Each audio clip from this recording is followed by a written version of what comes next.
لا الہ الا اللہ بسم اللہ الرحمن الرحیم الحمد للہ رب العالمین والصلاة والسلام علی اشرف الانبیاء والمرسلین وعلی آلہ وصحبہ اجمعین اما بعد بالسند المتصل قال المصنف رحمہ اللہ تعالی باب افشاء السلام من الاسلام، سلام کو پھیلانا اسلام کا شعبہ ہے۔ امام بخاری رحمۃ اللہ علیہ ایمان کے شعبوں کو بیان فرماتے ہیں، اس میں ایک سلام کو پھیلانا بھی ہے۔ سلام اللہ کا نام ہے۔ سلام کی مشروعیت آدم علیہ السلام سے ہے۔ جب آدم علیہ السلام کو اللہ نے پیدا فرمایا تو یہ فرشتوں سے کہا تھا کہ جاؤ فرشتوں کو سلام کرو، اور وہ جو جواب دیں تو یہ سلام اور وہ جواب یہ تیری اولاد کا سلام و جواب ہوگا۔ معلوم ہوتا ہے کہ سلام شروع دنیا سے ہے۔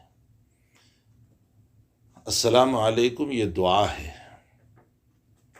سامنے والے کو ہم دعا دے رہے ہیں، اور جتنی جان اس دعا میں ہے اور کسی الفاظ میں نہیں ہے، چاہے وہ جس زبان کے تم الفاظ بول لو، آداب بولو، جیسے اردو والے بولتے ہیں کہ آداب، یا نمستے بول لو جیسے نان مسلم بولتے ہیں، یا گڈ مارننگ گڈ ایوننگ بول لو۔ اس میں کیا دعا ہے؟ السلام علیکم، اللہ تم پر سلامتی نازل کرے۔ اور سلامتی آپ نے یہ نہیں کہا کہ صبح میں سلامتی نازل کرے، دوپہر میں نازل کرے، گڈ نائٹ رات ہی میں، سلام میں نائٹ ہو، دن ہو، صبح ہو، شام ہو، ہر وقت اللہ تم پر سلامتی نازل کرے۔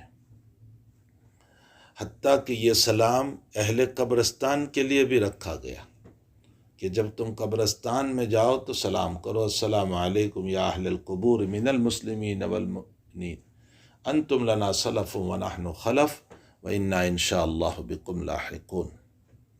نبی اکرم صلی اللہ تعالی علیہ وسلم نے فرمایا، ان من اشراط الساعۃ ان یسلم الرجل علی الرجل لا یسلم الا المعرفہ۔ قیامت کی نشانیوں میں سے ایک نشانی یہ ہے کہ ایک آدمی دوسرے کو سلام کرے گا، نہیں سلام کرے گا مگر معرفت کی بنیاد پر، پہچان کی بنیاد پر۔ رواہ احمد فی مسندہ، یہ مسند احمد کی روایت ہے۔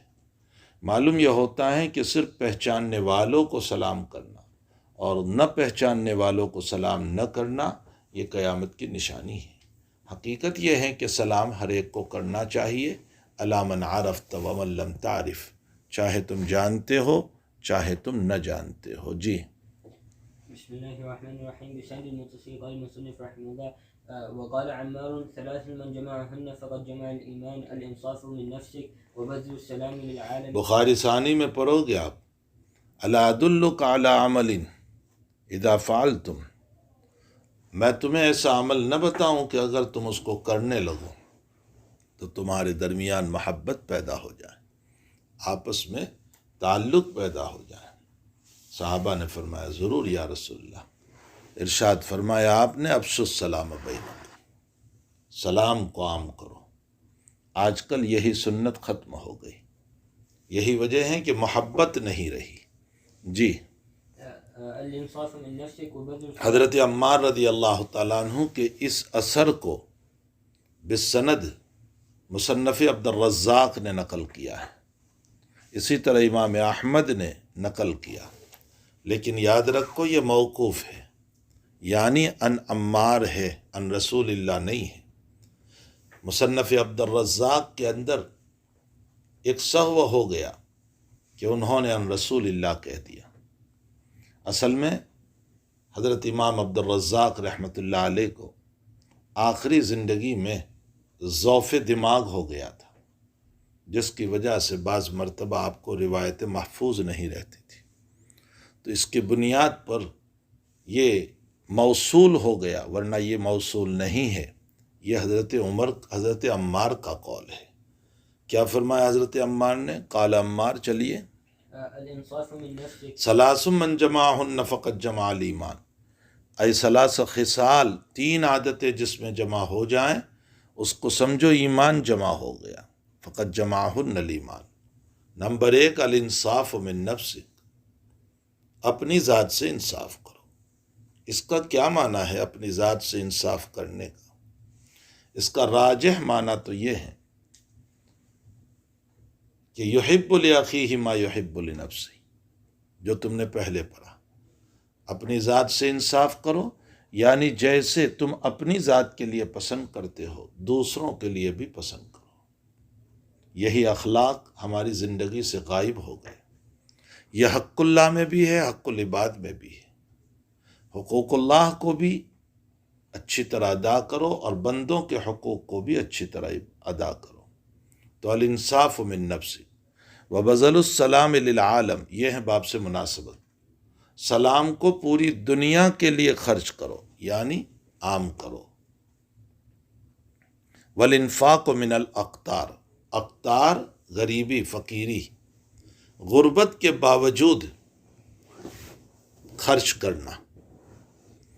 ظاہر سی بات ہے کہ مالدار ہو اور خرچ کرے، وہ اتنا کمال تھوڑے ہی ہے۔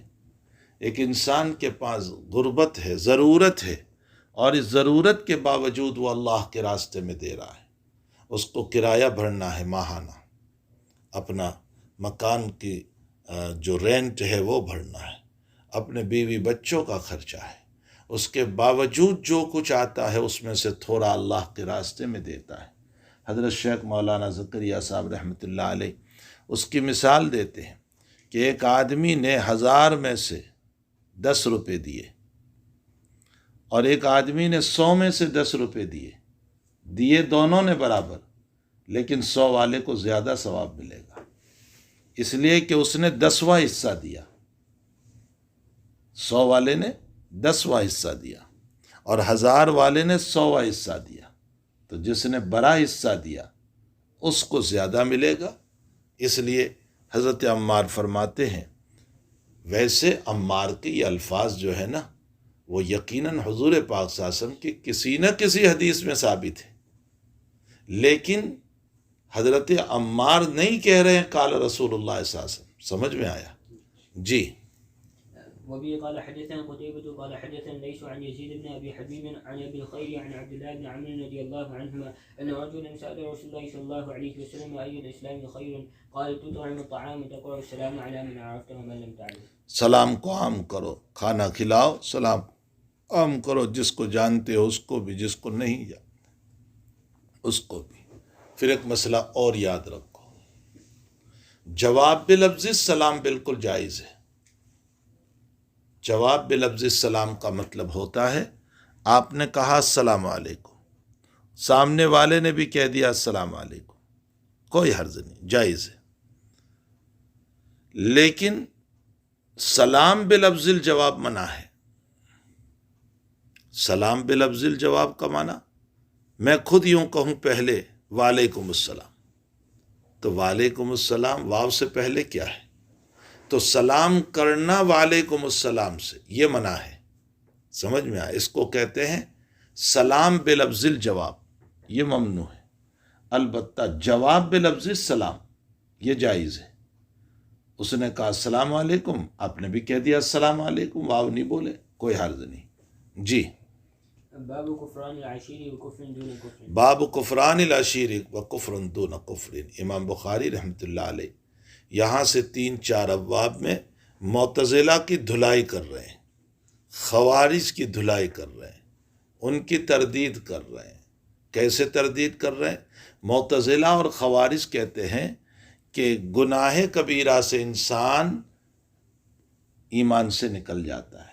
نماز نہیں پڑھی ایمان سے نکل گیا، روزہ نہیں رکھا ایمان سے نکل گیا، زکوٰۃ نہیں دی ایمان سے نکل گیا، زنا کیا ایمان سے نکل گیا، چوری کی ایمان سے، گناہ کبیرہ سے انسان ایمان سے نکل جاتا ہے۔ امام رحمۃ اللہ علیہ ان کی تردید فرماتے ہیں، اس سے صاف طور پر یہ ظاہر ہو رہا ہے کہ حضرت امام بخاری اور محدثین نے اعمال کو ایمان میں داخل مانا ہے، لیکن جزء لازم نہیں مانا، بلکہ تکملہ ایمان مانا ہے۔ یہ میں شروع میں آپ کو بتا چکا۔ معتزلہ اور خوارج جو ہیں اس کو جزء لازم مانتے ہیں اور اس کے چھوڑنے پر وہ لوگ کفر کا فتویٰ دیتے ہیں۔ امام بخاری رحمۃ اللہ علیہ یہاں سے 3-4 بابوں کے اندر ان کی تردید فرماتے ہیں۔ سب سے پہلے کفران العشیر وکفر دون کفر فیہ عن ابی سعید عن النبی صلی اللہ علیہ وسلم، شوہر کی نافرمانی عشیر معاشرت سے، معاشرت میاں بیوی کی زندگی، اسی سے بیوی کو کہا جاتا ہے عشیرہ اور شوہر کو کہا جاتا ہے عشیر، اسی سے تو ہم بولتے ہیں نا معاشرتی زندگی، یعنی میاں بیوی کی آپسی زندگی۔ کفران کفر سے ہے، کفر کا معنی چھپانا،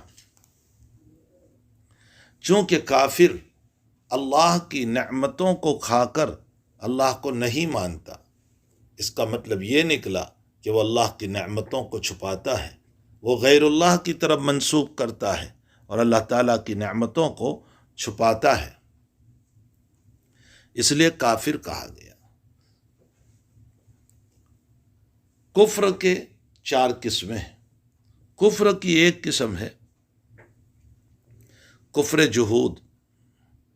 کفر جحود کا معنی ہوتا ہے دل سے بھی جانتا ہے، زبان سے بھی اقرار ہے، پھر بھی نہیں مانتا۔ سمجھ میں آیا؟ میں جانتا ہوں دل سے کہ آپ کا مقام ہے، زبان سے بھی کہتا ہوں کہ ہاں آپ کا مقام ہے، لیکن پھر بھی میں کہتا ہوں نہیں مانتا ہوں۔ جیسے یہود بے بہبود جو جانتے تھے دل سے کہ یہ نبی اکرم صلی اللہ علیہ وسلم ہے، یہ سچے نبی ہے، وہ ساری علامات ان میں ہیں جو ہماری کتابوں میں ہیں، اور زبان سے بھی کہتے تھے، لیکن اس کے باوجود نہیں مانا۔ یعرفونہ کما یعرفون ابناءہم، ہے نا، جانتے تھے وہ، لیکن اس کے باوجود انہوں نے کیا کیا؟ وجحدوا بہا واستیقنتھا انفسہم ظلما وعدوا۔ وجحدوا بہا، اس کو کفر جحود کہتے ہیں۔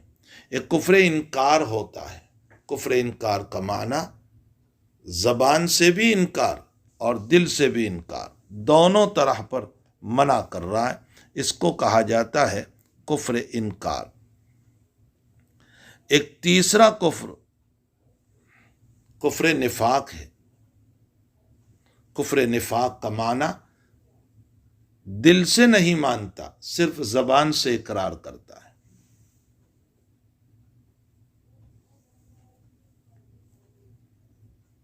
منافق کس کو کہتے ہیں؟ جس کا ظاہر کچھ باطن کچھ، باطن میں ایمان نہیں ہے، ظاہر میں ایمان ہے، اس کو کفر نفاق کہتے ہیں۔ اور ایک کفر ہوتا ہے کفر عناد۔ کفر عناد کس کو کہتے ہیں؟ کفر عناد کا معنی ہوتا ہے دل سے بالکل جانتا ہے لیکن پھر بھی زبان سے نہیں مانتا۔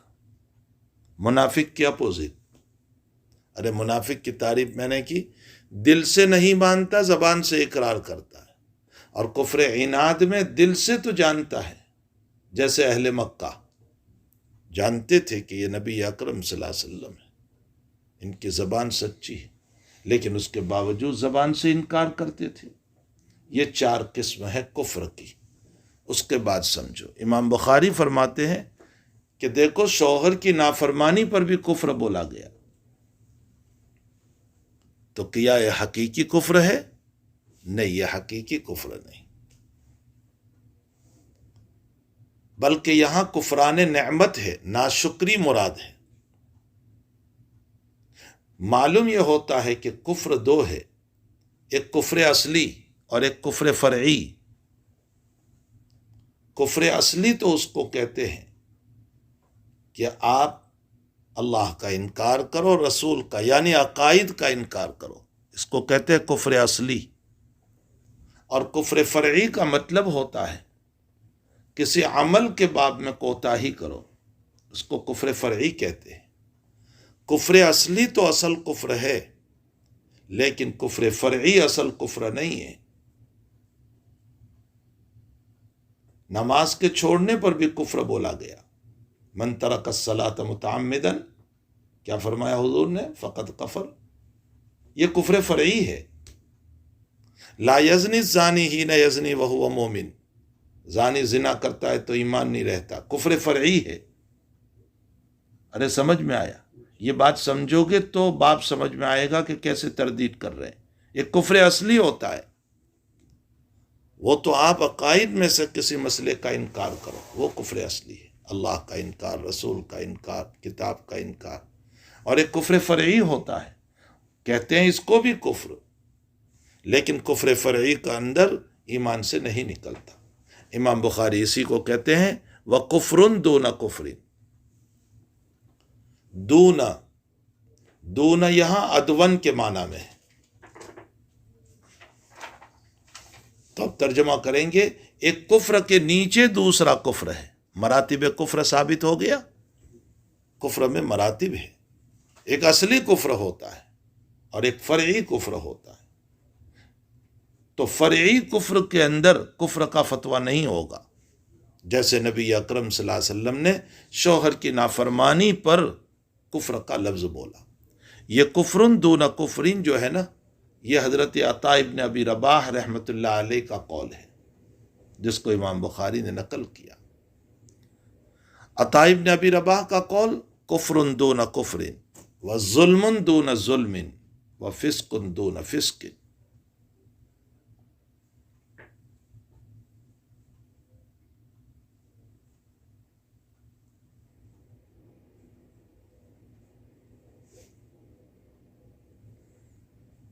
کیا آیت ہے؟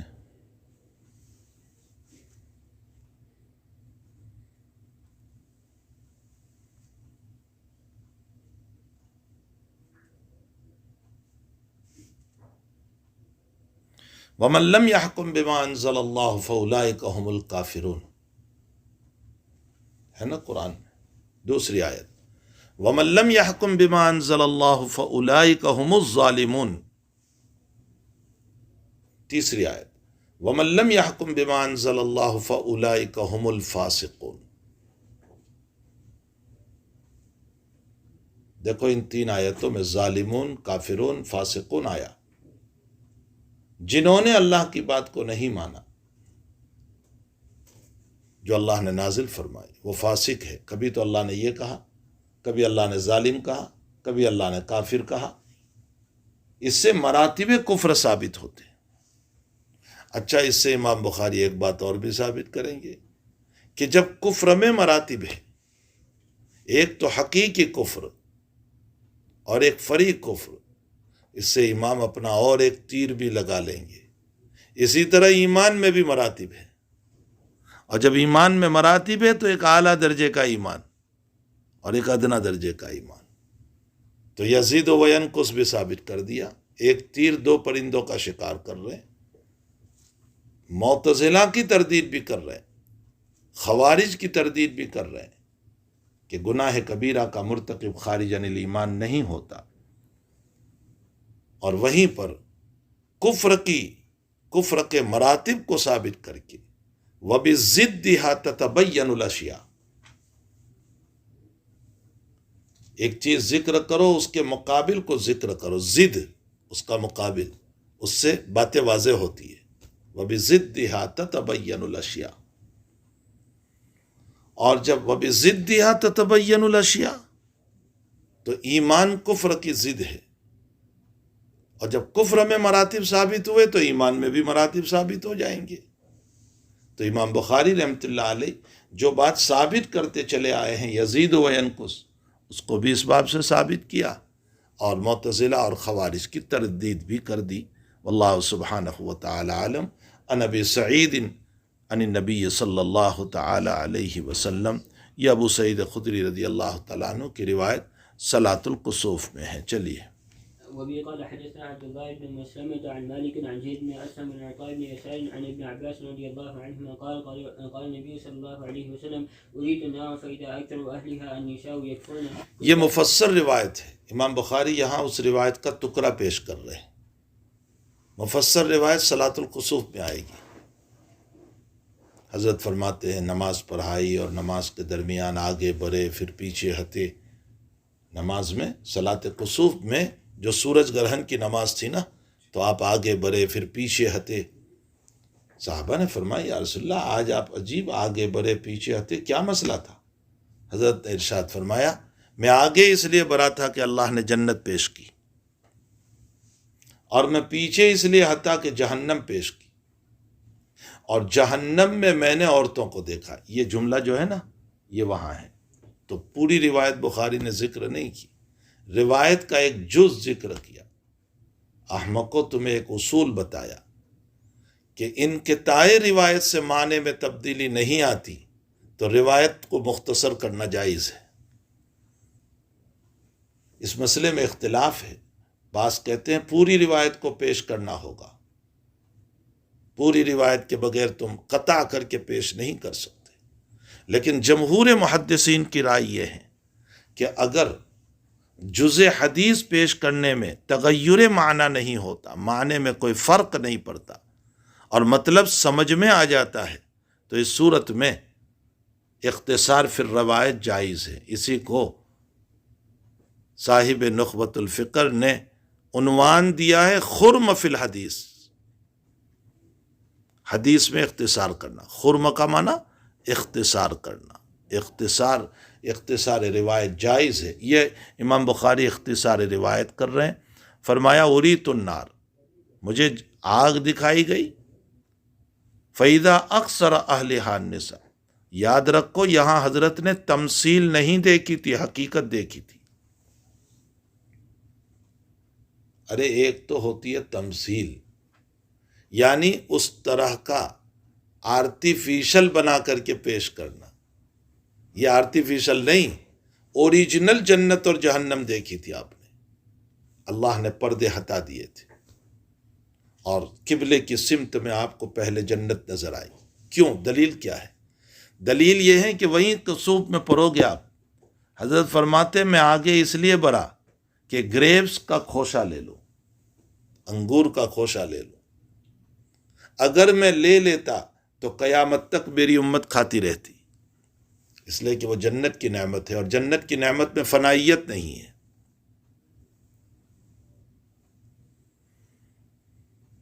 سمجھ میں آیا؟ جنت کی نعمت فنا نہیں ہوتی کبھی۔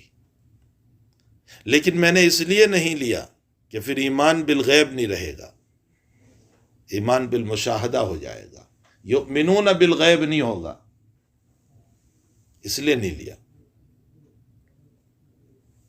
یہی وجہ ہے کہ وہاں جو ریاض الجنہ ہے نا، اس کو جنت کا ٹکڑا کیوں کہتے ہیں؟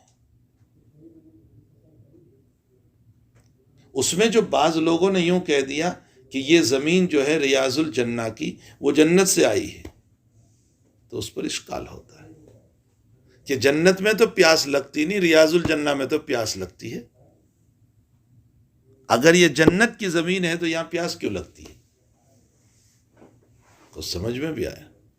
اس لیے اس کی صحیح تقریر یہ ہے کہ یہ وہ زمین ہے جہاں عبادت کرنے والا جنت میں جائے گا، ریاض الجنہ میں عبادت کرنے والا جنت میں جائے گا۔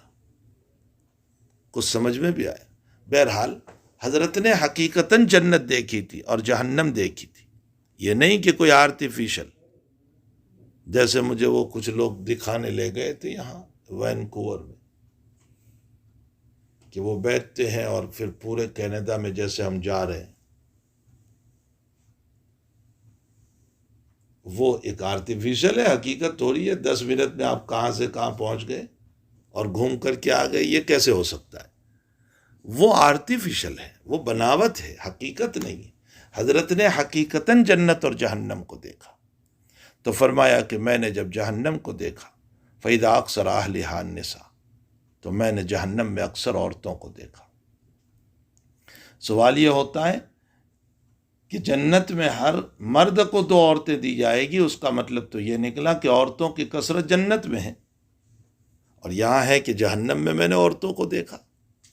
اس کا جواب یہ ہے کہ یہ ابتدا کا واقعہ ہے، یعنی ابتداً سزا بھگتنے میں عورتوں کا جانا زیادہ ہوگا، بعد میں عورتوں کو جنت میں بھیجا جائے گا، یا پھر جنت میں عورتوں کی زیادتی کی وجہ خود جنتی عورتیں بھی ہیں، جس کو ہم حور کہتے ہیں، وہ کوئی حور کا معنی یہ تھوڑے ہی ہے کہ کوئی اس طرح کی جن کی طرح کوئی شکل ہوگی، نہیں، وہ جنتی عورتیں ہیں۔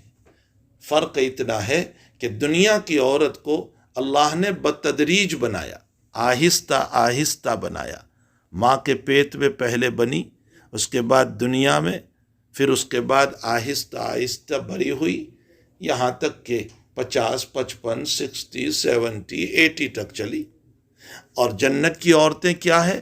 جنت کی عورتوں کو اللہ نے بتدریج اور آہستہ نہیں بنایا، اللہ تعالیٰ نے فرمایا ہو جا، تو وہ ایک خاص مقدار کے ساتھ پیدا ہو گئی۔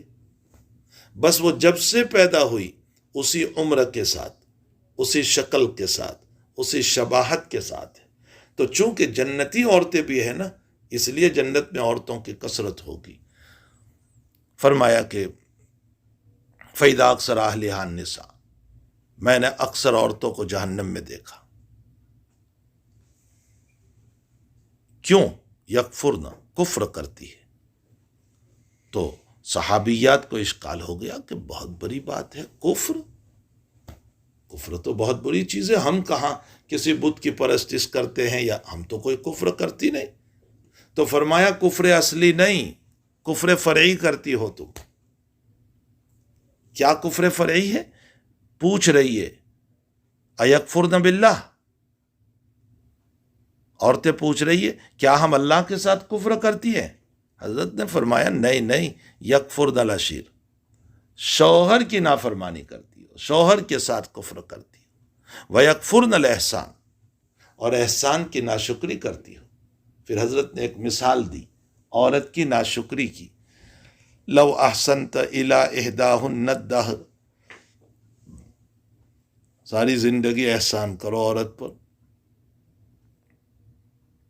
ثم رأت منک شیئا، پھر وہ عورت تیری طرف سے ذرا سی کوئی بات دیکھے، مثلا کوئی تقاضا پورا نہیں کیا، کوئی بات پہ منع کر دیا، تو تیری طرف سے ذرا بھی کچھ دیکھا تو فوراً جواب دے گی ما رأیت منک خیرا قط، میں نے ساری زندگی تجھ سے خیر دیکھی ہی نہیں۔ یعنی ساری زندگی کے شوہر کے احسانات پر پانی ڈال دیتی ہے، ناشکری کا۔ یہ حضرت نے بطور مثال کے ذکر فرمایا۔ اسی کو کہتے ہیں یکفرنا، نافرمانی، اور اسی کو کفر سے تعبیر۔ کفر کیا ہے؟ کفر کا معنی میں نے بتایا، نعمت کو چھپانا، تو شوہر کے احسان کو چھپا کر کے منع کر دینا، اس کو کفر کہا گیا۔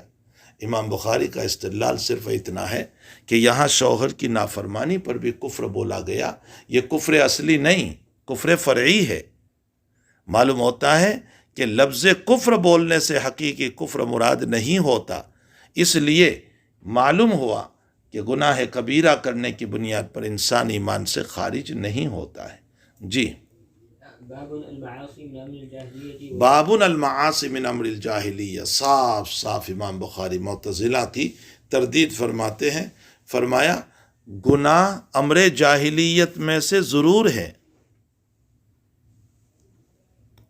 اس لیے کہ جہالت میں، دور جاہلیت میں گناہ کرتے تھے لوگ، تو تم بھی گناہ کرو گے تو امر جاہلیت تو ہوئے، لیکن ولا یکفر صاحبها بارتقابها، لیکن اس گناہ کے کرنے والے کو کفر کا فتویٰ نہیں ہوگا۔ ولا یکفر، نہیں کافر کہا جائے گا، صاحبها، اس گناہ کے کرنے والے کو، اس گناہ کے کرنے کی وجہ سے۔ معتزلہ اور خوارج کی صاف تردید کر رہے ہیں کہ یہ ضرور ہیں کہ گناہ دور جاہلی، اس لیے اگر کوئی گناہ کرے تو یوں تو کہیں گے جاہل ہے، لیکن کافر نہیں کہیں گے۔ ولا یکفر صاحبها بارتقابها، ہاں الا بالشرک، الا ہے کہ وہ شرک کر لیں، کفر کر لیں تو علیحدہ مسئلہ ہے۔ سمجھ میں آیا؟ معلوم ہوتا ہے گناہ کبیرہ کی بنیاد پر انسان ایمان سے نہیں نکلتا ہے۔ یہ صاف طور پر معتزلہ اور خوارج کی قرآن اور حدیث کے ذریعے سے جو ہے تردید کر رہے ہیں۔ جی، یہ حضرت ابو ذر غفاری کو کہا تھا انک امرؤ فیک جاہلیہ، ارے تو ایسا انسان ہے کہ تجھ میں جاہلیت پائی جاتی ہے ابھی تک. یہ روایت آگے آ رہی ہے، وہیں میں تشریح کروں گا اس پر. جاہلیت کا اطلاق کس زمانے پر ہوتا ہے؟ جاہلیت کا اطلاق 3 زمانوں پر ہوتا ہے. نمبر 1 فتح مکہ سے قبل کا زمانہ. نمبر 2 اپنے ایمان لانے سے پہلے کا زمانہ. نمبر 3 حضور پاک صلی اللہ علیہ وسلم کی بعثت سے قبل کا زمانہ. سمجھ میں آیا؟ بعثت رسول سے قبل کا زمانہ، فتح مکہ سے قبل کا زمانہ، اور اپنے ایمان سے قبل کا زمانہ. روایت کو دیکھ کر کے فیصلہ کیا جائے گا کہ اس میں کیا مراد ہے. یہاں جو ہے نا انک امرؤ فیک جاہلیہ، اس سے مطلب بعثت سے قبل کا زمانہ. جی وقول اللہ تعالی ان اللہ لا یغفر ان یشرک به. دیکھو صاف استدلال فرما رہے ہیں کہ اللہ تعالیٰ قرآن میں فرماتے ہیں میں شرک کو معاف نہیں کروں گا، وَيَغْفِرُ مَا دُونَ ذَلِكَ، لیکن شرک سے نیچے کے جو گناہ ہے نا میں چاہے معاف کر دوں گا جس کے لیے چاہوں گا. تو شرک کو معاف نہیں کرتا. اب اس کے نیچے جو گناہ ہے وہ بھی اگر کفر ہوتے تو اللہ کیوں معاف کرتا اس کو؟ لیکن معاف کرنا دلیل ہے اس بات کی کہ گناہ کبیرہ کی بنیاد پر ایمان سے نہیں نکلتا. وَيَغْفِرُ مَا دُونَ ذَلِكَ لِمَن يَشَاءُ. دوسری دلیل وَإِن طَائِفَتَانِ مِنَ الْمُؤْمِنِينَ اقْتَتَلُوا فَأَصْلِحُوا بَيْنَهُمَا. لڑائی گناہ کبیرہ ہے کہ نہیں؟ گناہ کبیرہ ہے، لیکن لڑنے والوں کو قرآن مومن کہتا ہے. دیکھو اگر 2 جماعتیں لڑے مسلمانوں کی تو تم صلح کرا دو، تو لڑنے والوں کو مومن کہا. فَسَمَّاهُمُ الْمُؤْمِنِينَ. گناہ کبیرہ کرنے کے باوجود قرآن ان کو مومن کہہ رہا ہے، تو تم کون کافر کہنے والے اس کو؟ معلوم ہوتا ہے گناہ کبیرہ کی بنیاد پر انسان ایمان سے نہیں نکلتا ہے. جی وبه قال حدثنا عبد الرحمن بن المبارك قال حدثنا حماد بن زيد قال حدثنا أيوب ويونس عن الحسن عن الأحنف بن قيس قال ذهبت لأنصر هذا الرجل فلقيني أبو بكر فقال أين تريد؟ قلت أنصر هذا الرجل قال ارجع فإني سمعت رسول الله صلى الله عليه وسلم. قال ذهب. احنف ابن قیس کہتے ہیں کہ میں نکلا تاکہ اس آدمی کی مدد کروں. اس آدمی سے کون مراد؟ کتاب الدیات میں نام آیا ہے لعم رسول اللہ صلی اللہ علیہ وسلم، لابن عم رسول اللہ صلی اللہ علیہ وسلم، حضور کے چچا کے بیٹے کی، یعنی علی. ارے سمجھ میں آیا؟ یہ جنگ صفین کی طرف اشارہ ہے کہ احنف کہتے ہیں میں اس لیے نکلا تاکہ حضرت علی کی مدد کروں، ان کی جماعت میں جاؤں. جی فلقی یعنی ابو بکرہ. ابو بکرہ رضی اللہ تعالیٰ عنہ کا نام کیا ہے؟ ابو بکرہ کا نام ہے نفع بن حارث. دیکھو حاشیے میں لکھا ہے نفع بن حارث. ابو بکرہ تو حضور نے ان کو کنیت دی تھی. یہ طائف میں غلام تھے اور طائف کا محاصرہ ہوا تھا، اور حضرت نے اعلان کیا تھا کہ جو غلام بھی ہمارے پاس آ جائے گا ہم اس کو آزاد کر دیں گے. تو ابو بکرہ کیسے آئے تھے؟ قلعہ جو تھا نا، قلعہ کے اوپر سے رسی باندھی، اور وہ رسی میں ایک پہیا باندھا. ارے جس کے اوپر رسی یوں چلے گی، اور اس پہیے کو جس کے اوپر رسی چلتی ہے اس کو بکرا کہتے ہیں. تو اس طرح ابو بکرہ اتر کر آئے تھے تو حضور نے ان کو کہہ دیا ابو بکرہ، بکرا کا باپ، ورنہ ان کا نام نفع بن حارث ہے. انہوں نے ان کو یوں کہا بھائی کہاں جا رہے ہو؟ این ترید، تم کہاں جا رہے ہو؟ فرمایا کہ میں اس آدمی کی مدد کے لیے جا رہا ہوں، یعنی علی کی. تو فرمایا ارجی، واپس چلو، نہیں جانا ہے. کہا کیوں؟ فرمایا میں نے حضور پاک صلی اللہ علیہ وسلم سے سنا ہے اذا التقى المسلمان بسیفہما فالقاتل والمقتول فی النار. جب 2 مسلمان اپنی تلواروں سے آپس میں لڑیں تو قاتل بھی جہنم میں، مقتول بھی جہنم میں. بخاری کا استدلال صرف اتنا ہے کہ جب دو مومن لڑیں آپس میں تلوار سے تو حضرت نے اس پر کیا لفظ بولا؟ مسلمان۔ معلوم ہوتا ہے لڑنا گناہ کبیرہ، اس کے باوجود حضرت مسلمان کہہ رہے، تو کبیرہ کے ارتکاب سے ایمان سے نہیں نکلتا، ثابت ہو گیا۔ اب روایت پر جو کچھ بحث ہے وہ آگے۔ نبی علیہ السلام نے فرمایا کہ قاتل اور مقتول دونوں جہنم میں۔ صحابہ فرماتے ہیں ہم نے سوال کیا کہ یا رسول اللہ قاتل جہنم میں جائیں یہ تو سمجھ میں آتا ہے کہ چلو اس نے گناہ کبیرہ کیا، قتل کر لیا، اس لیے مقتول جہنم میں کیوں جائے گا؟ جو مر گیا وہ تو مظلوم ہے، وہ کیوں جائے گا؟ تو حضرت نے کیا جواب دیا؟ چلیے، فقلت يا رسول الله هذا القاتل فما بال المقتول فما بال المقتول، مقتول کیوں جائے گا؟ جی، قال انه كان حريصا على حضرت نے فرمایا وہ بھی تو قتل کا لالچی تھا، یعنی وہ بھی ارادہ کر کے آیا تھا مارنے کا۔ معلوم ہوتا ہے کہ عزم گناہ پر بھی گناہ ہوتا ہے، گناہ کا پکا ارادہ ہونا تو ایک گناہ ہوتا ہے۔ یہ حدیث بہت سخت ہے، بہت سے لوگ کہتے ہیں ہم نے یہ عمل نہیں کیا لیکن عمل کا ارادہ تو تھا پکا، گناہ کا ارادہ تو تھا۔ تو یہ جو مقتول ہے یہ بھی تو سامنے والے کو مارنے کا ارادہ کر کے آیا تھا۔ یہ اور بات ہے کہ خود مر گیا اس کے ہاتھوں، ورنہ یہ اگر اس کو مار دیتا تو، اس لیے اس کے اپنے ارادے کی وجہ سے اس کی پکڑ ہوگی۔ ورنہ آپ میں پہلے بتا چکا ہوں ارادے کی 5 قسمیں ہیں: حاجس، خاطر، حدیث النفس، ہم، یہ 4 ہو گئی۔ ان 4 پر بالکل پکڑ نہیں۔ حاجس کا ترجمہ ہوتا ہے سرسری خیال، کوئی گناہ کا سرسری دل پر خیال آ گیا، کچھ نہیں، وہ آیا گیا ہو گیا۔ خاطر کا معنی خیال آیا گناہ کا، ذرا رکا بھی لیکن پھر نکل گیا۔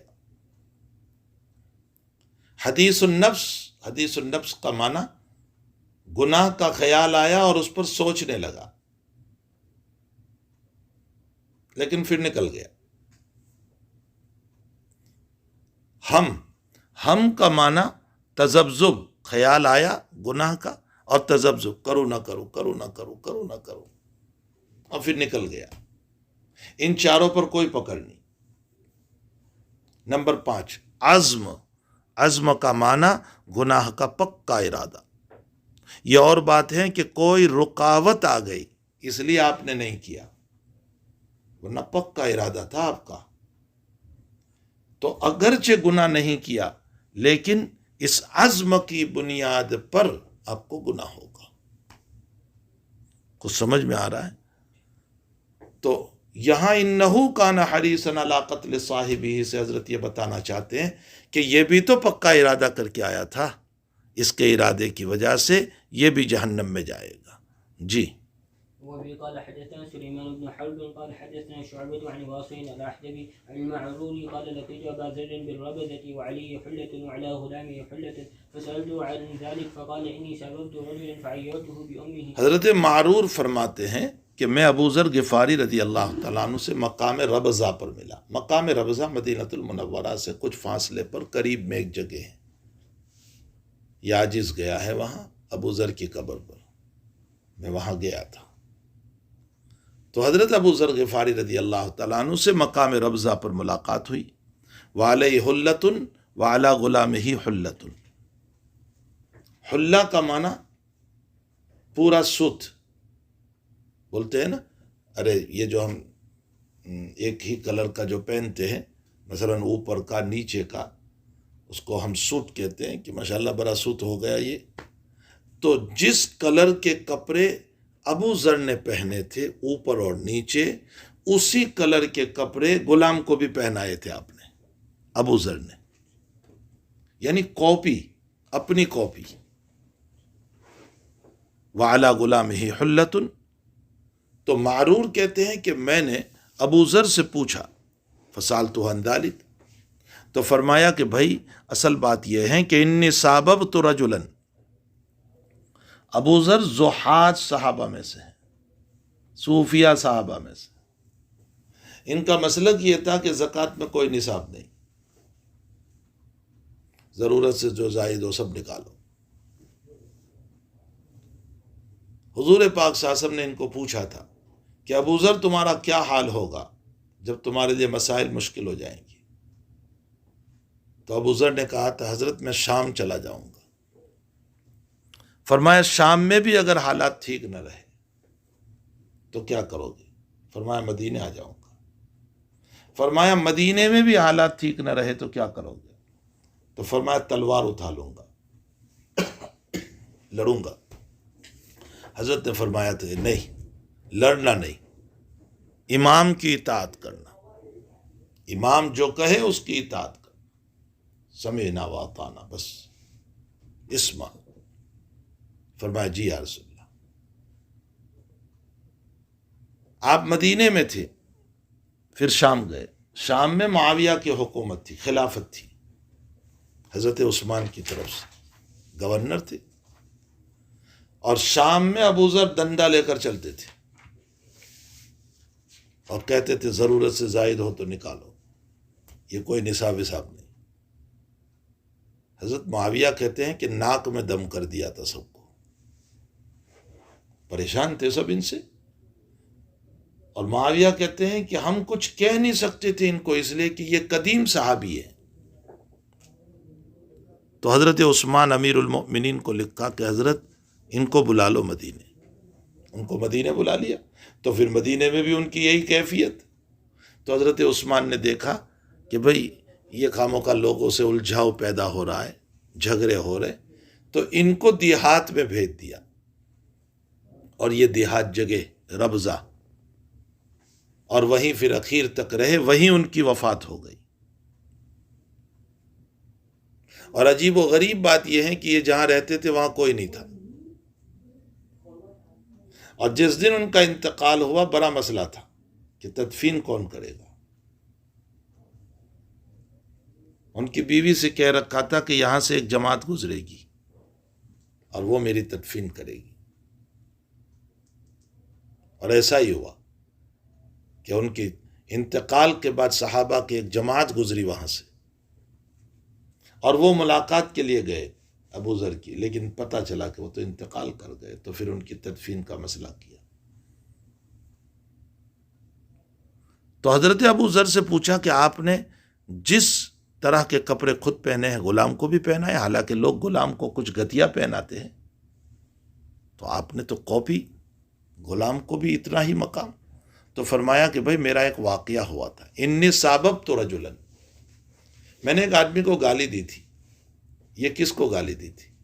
حضرت بلال کو۔ گالی والی کچھ نہیں تھا، بس اتنا کہا تھا ایک کالی عورت کے بیٹے، یبن السودا، ایک کالی عورت کے بیٹے۔ حضرت بلال نے جا کر حضور پاک صلی اللہ علیہ وسلم سے کہہ دیا، تو نبی علیہ السلام نے بلایا ان کو، انی ساببت رجلا، میں نے ایک آدمی کو گالی دی تھی اور میں نے اس کو ماں کی آر دلائی تھی، فعیرتہ بامہ، میں نے ماں کی آر دلائی تھی، وہی جو میں نے ابھی بتایا، ایک کالی عورت کے بیٹے۔ تو حضرت نبی علیہ السلام نے مجھ کو بلا کر کے یہ کہا، ابو ذر اعیرتہ بامہ، تم نے ماں کے نام سے آر دلائی؟ انک امرؤ فیک جاہلیہ، تمہارے اندر جاہلیت کی بو آ رہی ہے، تم ابھی جاہلیت پر ہو، یہ تو سب جاہلیت کے کام ہے۔ حضرت نے یہ تو فرمایا کہ جاہلیت کا کام ہے، یہ نہیں کہا کہ ایمان سے نکل گئے۔ پھر اس کے بعد فرمایا اخوانکم خولکم، یہ تمہارے غلام تمہارے بھائی ہے، تمہارے غلام جو ہیں وہ تمہارے بھائی ہیں۔ جعلہم اللہ تحت ایدیکم، اللہ تعالیٰ نے ان کو تمہارے ہاتھوں کے نیچے رکھا ہے۔ فمن کان اخوہ تحت یدہ، بس جو غلام تمہارے ہاتھوں کے نیچے ہو، فلیطعمہ مما یاکل، تم وہ کھاؤ جو تم ان کو وہ کھلاؤ جو تم کھاتے ہو۔ تم ان کو وہ پہناؤ جو تم پہنتے ہو. یہ حضرت نے مجھ کو کہا تھا. حالانکہ اس کا یہ مطلب نہیں تھا کہ کاپی تو کاپی، مطلب ان کو عزت کا درجہ دو، یہ مطلب تھا. لیکن حضرت ابو ذر نے کاپی تو کاپی مراد لیا، اور آگے فرمایا وَلَا تُكَلِّفُوهُمْ مَا يَغْلِبُهُمْ، اور ایسے کاموں کا ان کو مکلف نہ بناؤ، ایسے کاموں کا ان کو حکم نہ دو، ما یغلبہم، جو ان کو مغلوب کر دے. یعنی بڑے بڑے کاموں کا حکم نہ دو جو ان سے نہ ہو پائے. اور اگر تم نے فَإِن کلف، اور اگر آپ نے بڑے کام کا حکم دیا تو فَعِینُہُم، ان کی مدد بھی کرو، ساتھ میں تعاون کرو، کرنے لگو کام. بس امام بخاری کا استدلال تو صرف اتنا ہے کہ اِنَّکَ امْرُؤٌ فِیکَ جاہلیہ تو فرمایا، لیکن یہ نہیں فرمایا تم کافر ہو گئے. معتزلہ اور خوارج کی تردید ہو گئی کہ گناہ کبیرہ کی بنیاد پر انسان ایمان سے نہیں نکلتا ہے. جی، باب ظلم دون ظلم. باب ظلم دون ظلم. امام بخاری کہتے ہیں کہ جیسے کفر میں مراتب ہے، اسی طرح ظلم میں بھی مراتب ہے. ایک ظلم بہت اونچا، اور وہ ظلم کون سا؟ شرک. شرک کو بھی قرآن نے ظلم کہا ہے، ان الشرک لظلم عظیم، ہے نا؟ قرآن میں ہے ان الشرک لظلم عظیم. اور ایک گناہ پر بھی ظلم بولا جاتا ہے، لیکن ایک اعلیٰ درجے کا ظلم جو کفر کا درجہ ہے، جو شرک کا درجہ ہے، اور ایک ادنا درجے کا ظلم جس پر ظاہراً تو ظلم بولتے ہیں لیکن حقیقتاً وہ کفر اور شرک نہیں ہے. یہ ظلم دون ظلم جو ہے نا، یہ بھی عطا ابن ابی رباح کا کلام ہے، میں اوپر بتا چکا. ظلم دون ظلم، کفر دون کفر، فسق دون فسق. اور دون کا معنی ادون، نیچے. تو ایک ظلم بڑا ہے، ایک اس کے نیچے ہے. تو مراتب ظلم ثابت فرما رہے ہیں. جی، وفي قال حدثنا أبو الوليد قال حدثنا شعبة قال وحدثني بشر قال حدثنا محمد عن شعبة عن سليمان عن إبراهيم عن علقمة عن عبد الله رضي الله عنه. سلیمان عن ابراہیم عن علقمہ عن عبداللہ ابن مسعود اصح الاسانید میں شمار ہوتی ہے. اس میں 16 اقوال ہے کہ ساری سندوں میں سب سے صحیح سند کون سی ہے جس کو اصح الاسانید کہا گیا. ایک قول تو یہی ہے کہ ابراہیم عن علقمہ عن عبداللہ.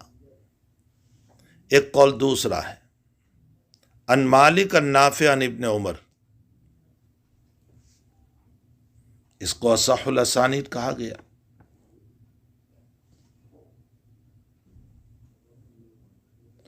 بہرحال اس سلسلے میں 16 اقوال ہیں، نخبۃ الفکر میں دیکھ لینا، حاشیے میں. تو اصح الاسانید کہا گیا اس کو. ابراہیم عن علقمہ عن عبداللہ ابن مسعود. جی، عن عبد الله رضي الله عنه لما نزلت الذين آمنوا ولم يلبسوا إيمانهم بظلم. جو لوگ ایمان لائے اور اپنے ایمان کے ساتھ ظلم کو نہیں ملایا، ایمان کے بعد ظلم نہیں ملایا یعنی ظلم نہیں کیا، اولئک لہم الامن، وہی امن والے، واولئک هم المہتدون، اور وہی ہدایت یہ والے. اس کا مطلب یہ نکلا کہ ایمان لانے کے بعد ظلم کرو گے تو تم ہدایت والے نہیں ہوں گے، اولئک هم المہتدون نہیں ہوں گے. آیت سمجھ میں آ گئی؟ پہلے سمجھنا.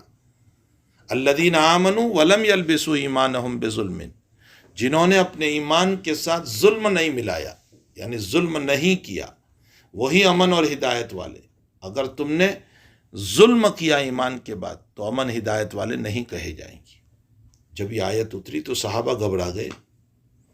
صحابہ کہنے لگے کہ بھائی ظلم ہر ایک سے کچھ نہ کچھ تو ہو ہی جاتا ہے، بھائی میں ہوں، آپ ہے، کوئی بھی ہو، کچھ نہ کچھ کہیں نہ کہیں تو کوئی ظلم ہو ہی جاتا ہے. ارے نماز نہیں پڑھی، یہ بھی تو ظلم ہی ہے. کچھ نہ کچھ ظلم تو ہو ہی جاتا ہے.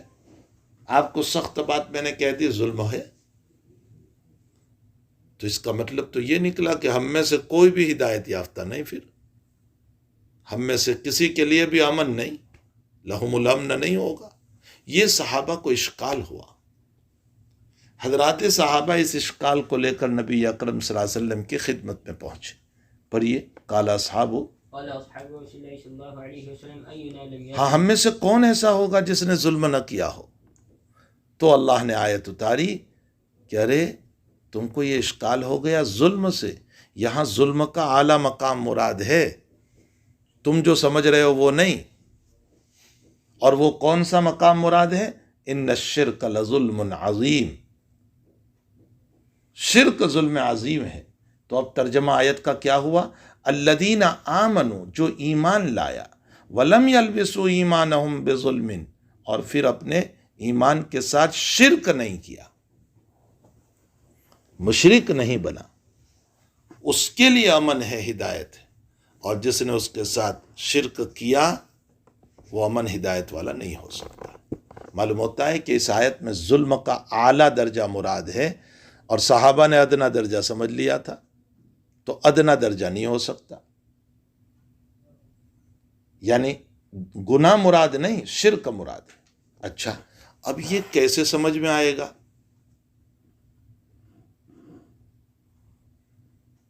علامہ ابن حزم ظاہری رحمۃ اللہ علیہ وغیرہ فرماتے ہیں کہ دیکھو یہاں آیت میں لفظ دیکھو نا، لم یلبسو ہے نا، لم یلبسو، لبس، لبس کا معنی ایک ہی جگہ پر ملانا، ایک ہی جگہ ہو تبھی تو التباس ہوگا۔ چلو ایک چیز میں نے یہاں رکھی، یہ یہاں ہے، اور ایک چیز میں نے یہاں رکھی، تو یہ التباس کہاں ہوا؟ لیکن میں اس کو یہاں رکھوں تو التباس ہوگا۔ قرآن نے لبس کا لفظ بولا، الذین آمنوا ولم یلبسوا ایمانہم، جو ایمان لایا اور اپنے ایمان کے ساتھ ظلم کو نہیں ملایا۔ تو ایمان کا تعلق کس سے ہے بھائی؟ قلب سے۔ تو قلب ہی کے اندر کوئی چیز ہوگی ظلم والی، اور قلب میں ظلم والی چیز وہ شرک اور کفر ہے۔ سمجھ میں آیا؟ بخلاف تم جو ظلم کر رہے ہو ادنا درجے کا، اس کا تعلق تو اعضاء سے ہے، ہاتھ سے مار دیا، کسی کو زبان سے کچھ کہہ دیا، اس کا تعلق تو اعضاء سے ہے۔ تو یہاں اعضاء کا ظلم مراد نہیں، بلکہ دل کا ظلم مراد ہے، اور دل کا ظلم وہ شرک ہے۔ اس سے سمجھ میں آتا ہے کہ ولم یلبسوا ایمانہم بظلم میں ظلم بمعنی شرک ہے۔ ارے تقریر سمجھ میں آئی؟ عجیب و غریب بات یہ ہے کہ ابن حزم کی یہ کتاب چھپی بھی نہیں تھی، اور ہمارے حضرت گنگوئی رحمۃ اللہ علیہ یہی تقریر کر رہے ہیں جو لبس پر کی۔ اس کا مطلب اکابر دیوبند کو اللہ نے وہ علوم عطا فرمائے تھے جو رازی اور غزالی کے علوم تھے، ان کی کتاب بھی نہیں دیکھی تھی۔ ابن حزم کی المحلہ تو ابھی چھپی، حضرت گنگوئی خود تقریر فرما رہی ہے۔ اچھا چلو یہ مسئلہ تو حل ہو گیا کہ لبس کی وجہ سے سمجھ میں آ گیا معنی، لیکن سوال یہ ہوتا ہے کہ صحابہ نے عام ظلم کیسے سمجھ لیا؟ الذین آمنوا ولم یلبسوا ایمانہم بظلم میں صحابہ نے عام ظلم کیسے سمجھا؟ انہوں نے شرک کیوں نہیں سمجھ لیا؟ ان کی توجہ لم یلبسو سے کیوں نہیں گئی کہ یہاں دل کے اندر کوئی عمل مراد ہے، اس لیے کہ ایمان کا تعلق دل سے ہے؟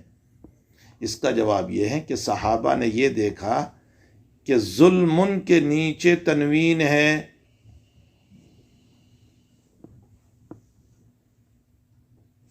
اور ظلم نکیرہ ہے، اور لم یلبسو نفی ہے،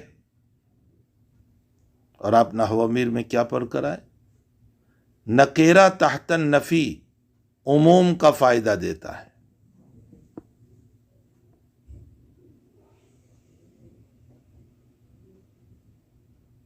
دیکھو مثال دو، ما جاء رجل،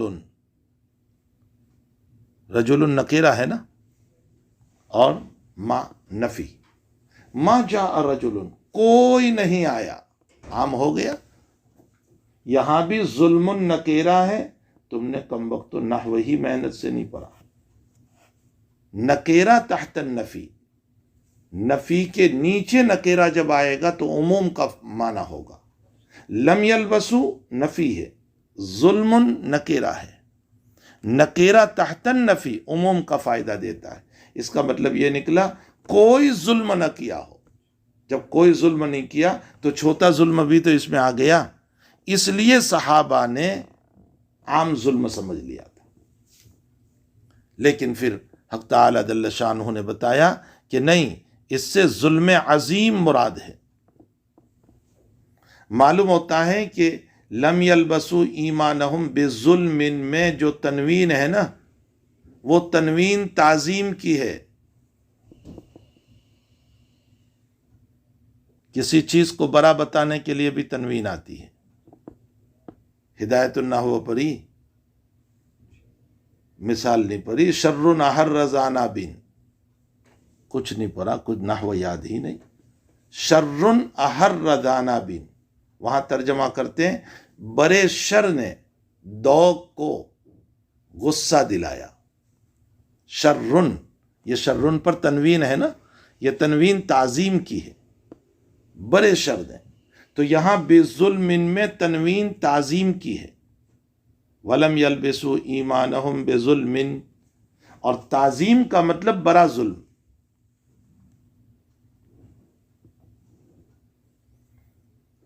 خلاصہ کلام یہ نکلا کہ ظلم میں مراتب ہے۔ ایک اعلیٰ درجے کا ظلم وہ شرک اور کفر ہے، اور ایک ادنا درجے کا ظلم۔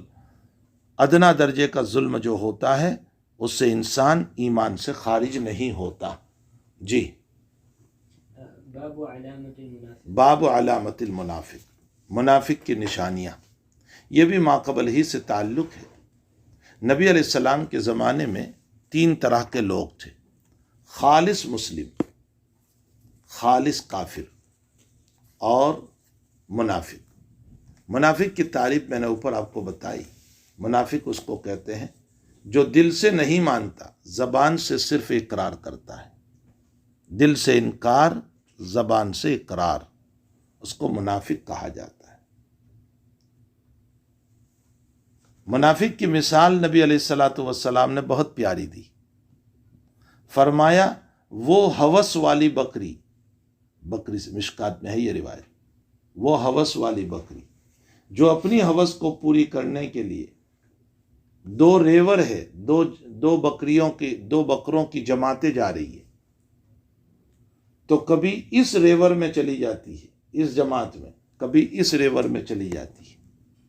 منافق کا حال بھی یہی ہوتا ہے کہ اپنی ہوس اور خواہشات پوری کرنے کے لیے کبھی آپ کے پاس، مسلمانوں کے پاس، نبی کے پاس، اور کبھی کفاروں کے پاس۔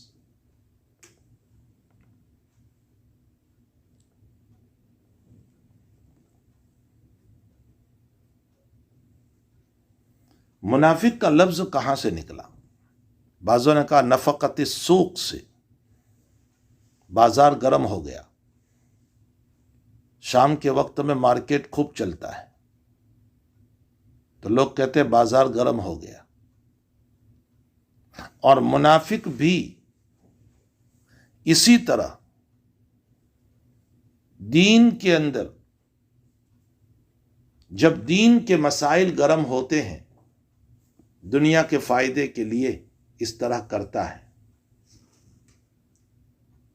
یا تو پھر یہ لفظ نکلا نفقت الیربوع سے۔ نفقت الیربوع، ماؤس ہوتا ہے نا، ماؤس، جنگل کا ماؤس بڑا، وہ 2 راستے رکھتا ہے، ایک نکلنے کا، ایک جانے کا۔ بظاہر آپ یہ سمجھو گے کہ یہاں سے گیا ہے تو یہی نکلے گا، لیکن وہ نکلتا دوسری جگہ ہے۔ جیسے اس کے 2 راستے ہوتے ہیں، ایک ظاہر اور ایک باہر، ایک اندر کا، اسی طرح منافق کے بھی 2 منہ ہوتے ہیں، ایک مومنوں کے ساتھ اور ایک غیر مومنوں کے ساتھ۔ وَمِنَ النَّاسِ مَن يَقُولُ آمَنَّا بِاللَّهِ وَبِالْيَوْمِ الْآخِرِ وَمَا هُمْ بِمُؤْمِنِينَ۔